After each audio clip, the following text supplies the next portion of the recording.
غریبوں کی خبر گیری لے گا کون؟ آپ کہاں جا رہے ہیں؟ تو ابو بکر صدیق فرماتے ہیں تجھے پتا نہیں ہے ہم کپڑے کی تجارت کریں گے نہیں تو یقیناً میں کھاؤں گا کیا، بال بچے کھائیں گے کیا؟ تو لوگوں نے کہا بات تو آپ نے صحیح کیا۔ تمام مدینے کے لوگ بیٹھ کر کے مشورہ کرنے لگے، کچھ وظیفہ مقرر کر دیا گیا۔ لوگوں نے کہا جناب اب آپ کو کپڑا بیچنے کی ضرورت نہیں ہے، تجارت کرنے کی ضرورت نہیں ہے، آپ لوگوں کی خبر لیں۔ جو نبی کام کرتے تھے، لوگوں کی خبر گیری کرتے تھے، اب وہ آپ کام کریں۔ ان علماء کا کام جانتے ہیں کیا ہے؟ ان علماء کا بڑی حقیر ہم سمجھتے ہیں ان عالموں کو، لیکن یہ عالم ہوا ہے میرے آقا فرماتے ہیں العلماء ورثۃ الانبیاء، میرے آقا فرماتے ہیں یہ علماء انبیاء کرام کے وارث ہیں۔ میرے آقا کہو ان کی بات جب صحابہ سنتے تھے عمل کرتے تھے، آج نبی نہیں ہے مگر اسی نبی کی بات یہ علماء بیان کریں گے، اسی نبی کی بات یہ آپ کے خطیب و امام بیان کریں گے۔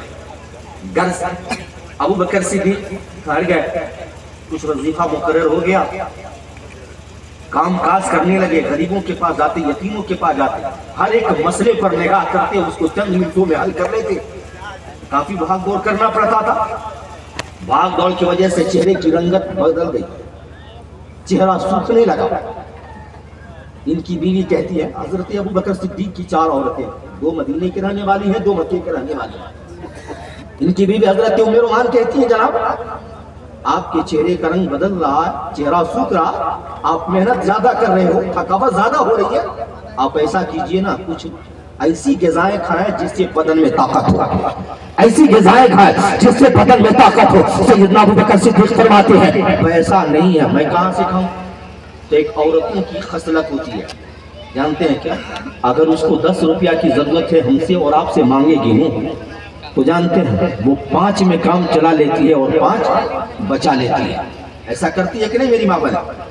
اگر 10 روپیہ اپنے شوہر سے لی تو 5 میں کام چلا لی اور 5 بتا کے رکھ لیتی ہے۔ حضرت ابو بکر صدیق کی بیوی کو جب پیسوں کی ضرورت پڑتی تھی ابو بکر سے وہ لیتی تھی، مگر کم ہی میں کام چلا کے کچھ بچا کے رکھ لیتی تھی۔ ابو بکر صدیق کی عورت گھر میں جاتی ہے اور سمجھے ایک چھوٹی سی موٹی لے کر کے آتی ہے، اس میں کچھ پیسے انہوں نے باندھ کے رکھا تھا۔ وہ عرض کرتی ہے آپ میرے شوہر ہیں، آپ خلیفہ اول ہو، ضرورت جب پڑتی تھی تو میں آپ سے مانگتی تھی، مگر جناب میں کچھ کم میں کام چلا لیتی تھی اور میں نے کچھ بچا کے رکھا ہے، آپ اسے ہی لے لو اور اس سے کچھ قیمتی غذائیں کھا کر آپ اپنے جسم کو آپ تازہ کریں، اپنے جسم کو مضبوط کریں۔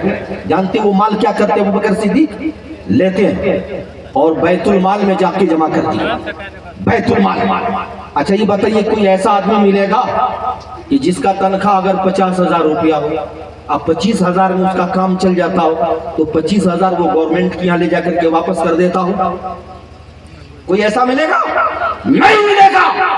مگر مذہب اسلام میں ایک شخصیت کی ذات ملتی ہے جسے دنیا حضرت ابو بکر صدیق کہتی ہے۔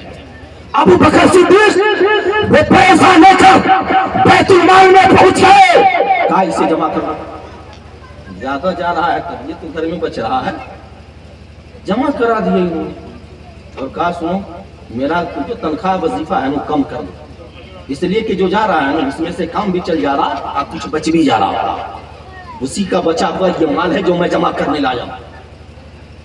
غرض وہ ابو بکر صدیق ہیں، نبی کریم کی باتوں پر ایسا عمل کیا کہ دنیا آج سوچنے پہ مجبور ہے۔ لوگوں ہم جس مہینے میں بیٹھے ہیں اس مہینے کو سوال کہتے ہیں، اسی سوال کے مہینے میں